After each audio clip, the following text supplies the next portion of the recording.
Welcome to Conversations That Matter, a policy-driven conversation with local leaders to discuss the issues that really affect the quality of life in Kern County. I'm your host, Michael Turnipseed, Executive Director of the Kern County Taxpayers Association. Today our guest is Jeff Flores, Supervisor from the 3rd District, and this year he is serving his turn as Chair of the Kern County Board of Supervisors. Welcome, Jeff. Good morning, Michael. So who's Jeff Flores, and how did you make it to the 5th floor? Thank you. Of the administration building. That's 5th floor is like for us that's where the meetings happen. Yeah, thank you, Michael. Thank you, KernTax, and thank you to CTEC and these wonderful students who are great producers and doing great work here at the video production room at CTEC.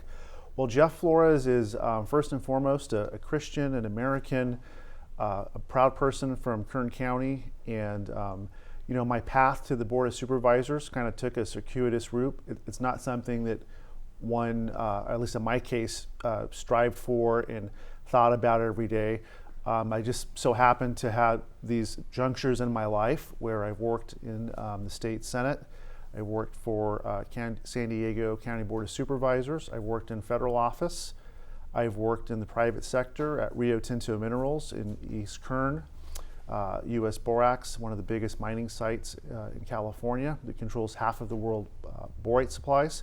And I've worked for 3rd District County Supervisor Mike Maggard that positioned me very well for this position, as well as I've served in elected office at the Kern High School District Board of Trustees, being a chairman there and serving there for 3 terms. And all of that in its totality has given me the public sector experience, the elected office, the private sector experience, as well as nonprofit experience. I've served on Leadership Bakersfield Board, Kern Athletic Fencing Foundation, and so all of that together brought me to where I am today, and the people of the 3rd District, of course, who voted me in office, and I'm very grateful.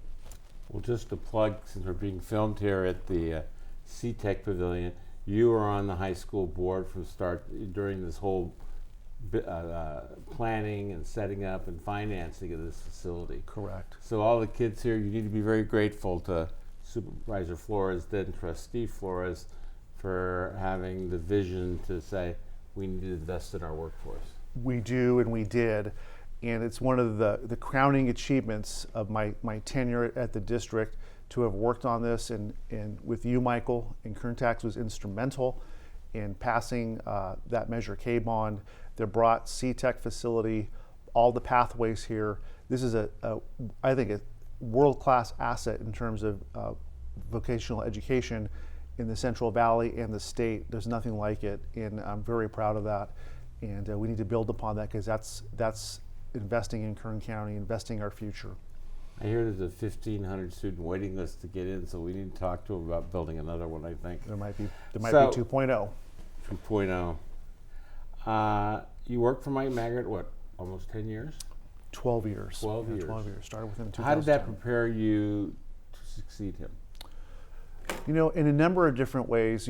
Learning what the board does. County government is very nuanced. It's close to the people. You get to understand the board dynamics, understanding the board agenda, the docket, navigating the different departments, different county ordinances, understanding the different parts of the district, the different parts of the county, all the stakeholders.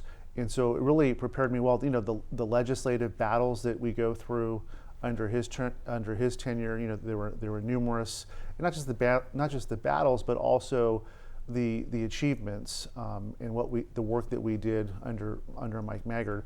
How to move legislation, how to work with fellow board members, how to move with the constituents. Understanding how government works. Sometimes it's a glacier pace. You develop patience, but you also have to hold government accountable, and don't get dismayed and don't give up. You have to push, and eventually, you get the right outcomes. So, you're now an elected supervisor. Besides the 12 years of working with Supervisor Maggard, what other life experiences or mentors have influenced you, the 1 or 2 people that really set you on this path and prepared you for this? Good question, Michael. You know, in terms of life experiences, it's the totality of my life experience. It's you know, how I was reared as a child, the values instilled into me, the values instilled to me in a young age, my education, my worldview, having a Judeo-Christian philosophy, you know, my educational experience going to University of San Diego and then getting my master's at Cal State Bakersfield. Also, you know, the milestones of life, you know, getting married, being married for 15 years, having a son, you know, rearing a child, you know, going through life's ups and downs of having, you know, lost loved ones in my family, in my immediate family. You know, those chisel away at you, those you know, develop you, prepare you for, you know, being a leader and making the hard decisions, and, you know, developing grit, developing a work ethic. You know, all of that has cultivated me and made me a stronger person. And in terms of mentorship, you know, I have many mentors in my life. My father's one of them. He was in the construction business, and he was a small businessman. He built a lot of the homes from in Los Angeles, Inland Empire, Orange County, all the way down to Poway in San Diego County. You know, I admire his hard work, what it takes to pay the bills, and, you know, the American dream, so to speak. And so that I never lose sight of that. And closer to home, vocationally speaking, you know, working with someone like Billy Joe Metters in the office of Congressman Thomas, understanding the importance and the value of constituent services, where rubber meets the road, helping people with all the various agencies of government. At the federal side, it's Department of Veterans Affairs, it's Medicare, it's immigration. But at the county side, you know, that same constituent outlook, and keeping them first in everything that we do, code enforcement, roads, graffiti, ambulance services, waste management, all that is what a county supervisor does. Just last night I was walking in Oildale, doing a community walk, taking down notes of things that we saw in alleyways and trash, in pot shops, and code enforcement issues. You know, I understand the importance of those services, and that's what makes an effective supervisor, and helps people for their quality of life. Billy Joe Metters goes back a long, long time. She does. But she was the best. The best. And all of my years of dealing with government, being around government, nobody understood customer service and constituent relationships as well as she did. Critical. She was the master. And no matter how, she had back then, she had a clipboard with squares that she drew with a ruler, and she meticulously took down every name, every number, every agency, and she followed it from start to finish with paper files, a letter in, a letter out, every agency that came in, out, and she followed it to conclusion, oftentimes favorably, and that she was the gold standard. She definitely was the gold standard. So let's take a short break to hear a message from KernTax. We'll be back in a minute. I'm Michael Turnipseed. For the past 18 years, Executive Director of the Kern County Taxpayers Association. Since 2007, KernTax has been working with local school districts to develop effective, efficient school facility financing bonds that provide districts with more funds for new schools and the ability to renovate older facilities while reducing costs to taxpayers by $1.5 billion over the life of the bonds. In addition, KernTax has been a tireless advocate for improving educational outcomes, expanding educational opportunities, and enhancing workforce development. If you are interested in participating in this modernization of our education system, send me an email at KernTax@KernTaxPayers.org. Thank you very much for your time. Welcome back to Conversations That Matter. Today's guest is Jeff Flores, 3rd District Supervisor. What is your approach to handling unhappy constituents after we talked about Billy Joe? Yeah. And how do you walk them off the wall and good outcomes or bad outcomes? How do you handle that? That comes with the territory, on a weekly, sometimes daily basis is, oftentimes they don't get the result that they want. And so, I try to be empathetic and I try to have a nice tone with them, but I also try to walk them through what happened logically so they understand the rationale for the decision, whether they like it or not. Because people don't always get what they want. And so we're within the confounds of county ordinances and processes and bureaucracies that are there for a purpose. And so I just try to be upright, upfront, and get to the point and tell them that, I'm there to serve you, and we looked on your issue on your behalf, and this was the outcome.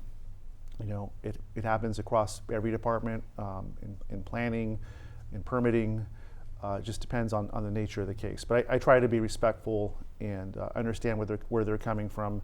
Oftentimes people make big investments of time and money and they're disappointed. We had a land use issue last week along the river for an event venue. And this gentleman, in this case, he didn't get his CUP, conditional use permit, to allow 500 people and plus with multiple events at his property. He was very disappointed, but we tried to, at least I did and my colleagues did, walk through the processes of how we arrived to our decision.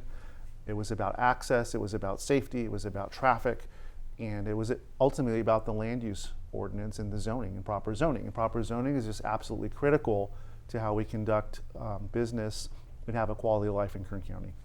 Yes, sometimes. Which you saw, I think you saw that one. Yes, I saw that one.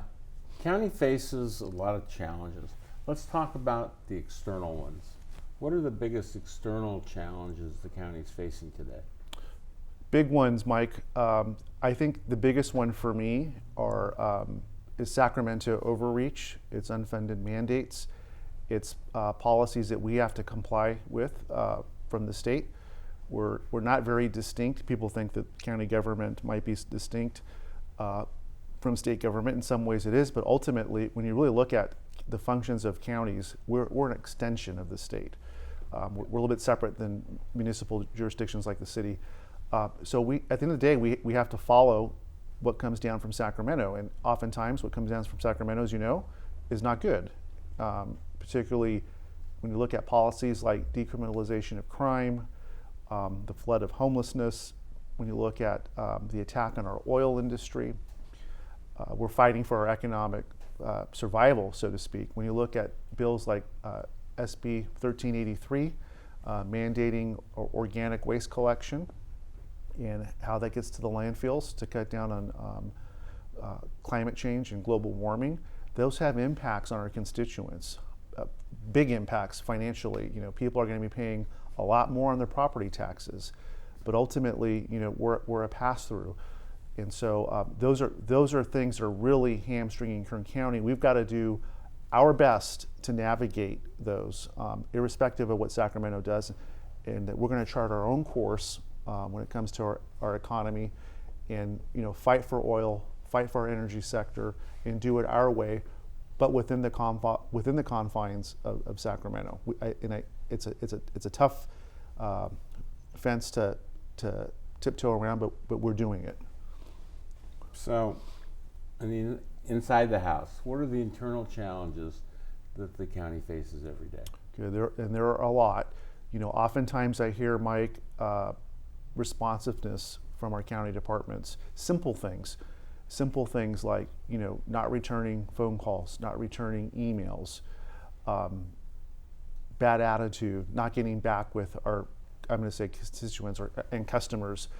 On projects large and small, people are frustrated. I've talked to the EDC. I don't want to name names, but businesses have come to me, and they've expressed real concerns about how we do business at the county, and that's we need to change course. We want to have an environment that's pro-business, that works with people, and that we do it in a timely manner. And it's not good enough to say, well, we just don't have the staff and we're overwhelmed. We're all overwhelmed, and we all don't have enough staff.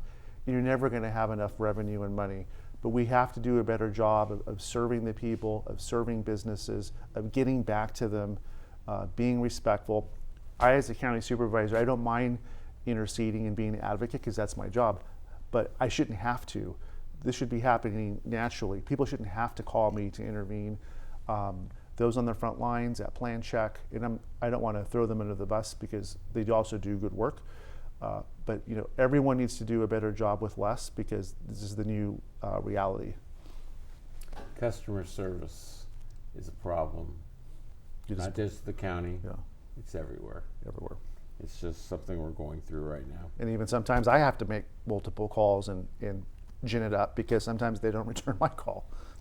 Ooh, when the boss calls, you don't return calls. That's a problem.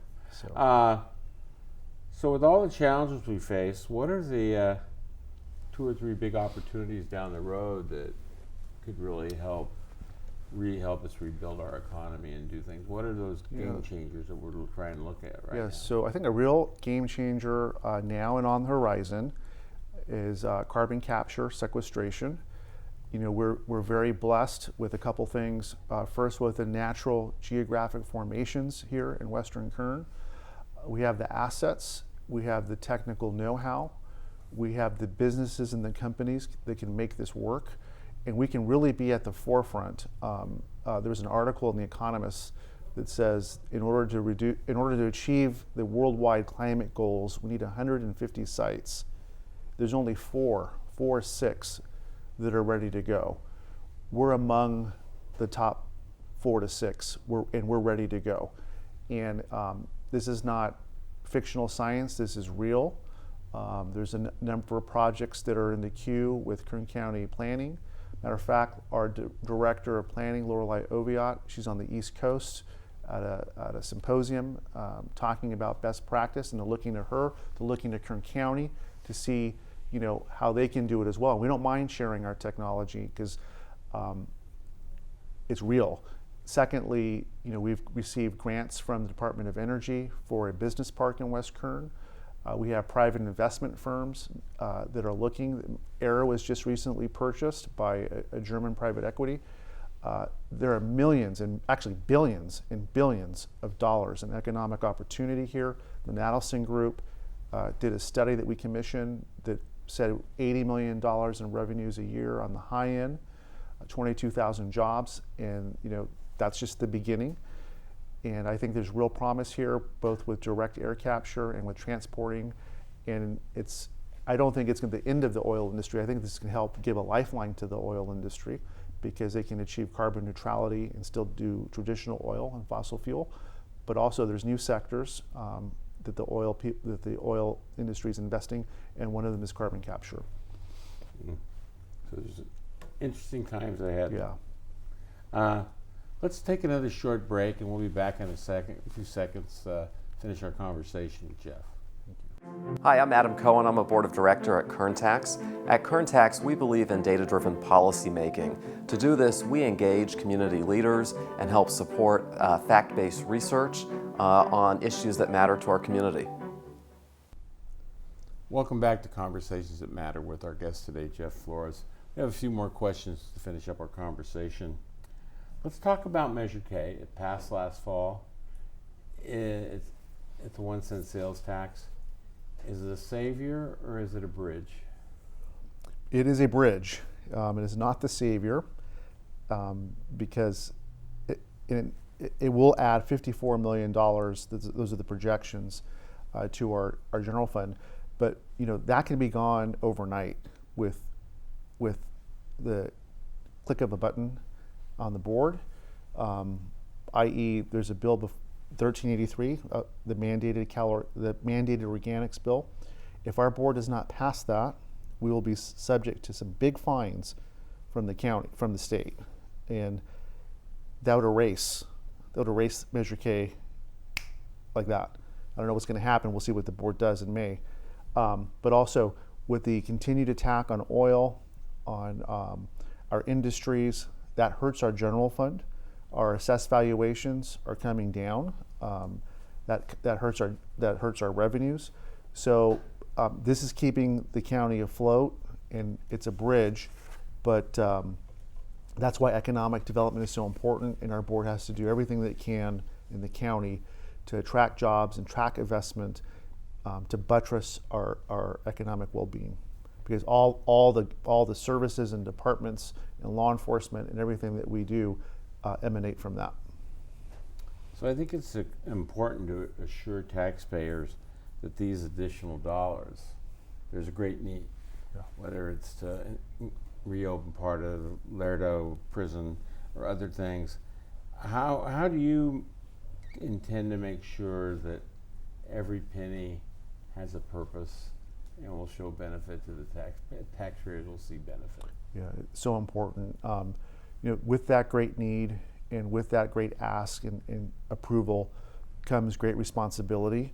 And this whole measure was predicated really on two important issues, which was public safety and homelessness. Not fully dedicated because it wasn't a dedicated tax, and that gave us our threshold for passage at a simple majority. But those were the two fundamental areas. And so we're appointing an advisory committee, as you know. I've appointed Cheryl Barbich, who's a longtime leader in this community with a sharp fiscal mind and a banker, and other supervisors have appointed equally good people. And that's a first layer of watch, but ultimately it's up to our board, and we need to be very diligent to make sure that when these funding priorities come before us, that it's through the lens of public safety, that it's through the lens of homelessness, so we will make good on how we sold the measure, and those are the two top priorities. You mentioned homelessness, so we'll finish up with homelessness. Yeah, so sure. what's on everybody's mind? Sure. Over the last few years, as both the city and the county have built shelters and the infrastructure for homelessness, handling homelessness has expanded, there's still a lot of people on the street that are homeless, but they seem to be different. They seem to be more angry. They seem to be more violent. They seem to be, they don't want to go to a shelter. They don't want to be helped. What are we going to do in overcoming the most difficult part of homelessness? Because I think we've done most of the easy work, but it's not getting any better because those out there are just don't care. Yes, good question, Mike. In the homeless population, there's many elements and types, and each one is different. And I think we've done a good job of moving a lot from our low barrier on M Street. We filled that up many times over. We have our private places like Open Door Network and the Mission, but that kind of goes back to what you've said, is that's that one layer. But there is that other layer, kind of that professional class that doesn't want help, and that class that has mental behavioral issues, codependency issues. That is a tougher element, and some of them have different backgrounds with law enforcement, what have you. Because I've seen the statistics when we sweep Panorama Park in Hart Park. I see some of the arrests, and they are tougher and they are challenging. And so, there's a big behavioral health component. Our county is going to build 2 acute psychiatric hospitals this year. We'll have 32 beds, both for adults and adolescents. But that's just the tip of the iceberg. But at least we'll have those beds in addition to 3B, moving people to get them the help that they need medically for codependency and mental health. But also, I think we just need a stronger law enforcement approach too, because a lot of these folks, they're trespassing, they're causing a ruckus, they're in the medians, there's public safety hazards. There's a big public health hazard here, and let's just get real. People are defecating on the streets, They're camping out in doorways.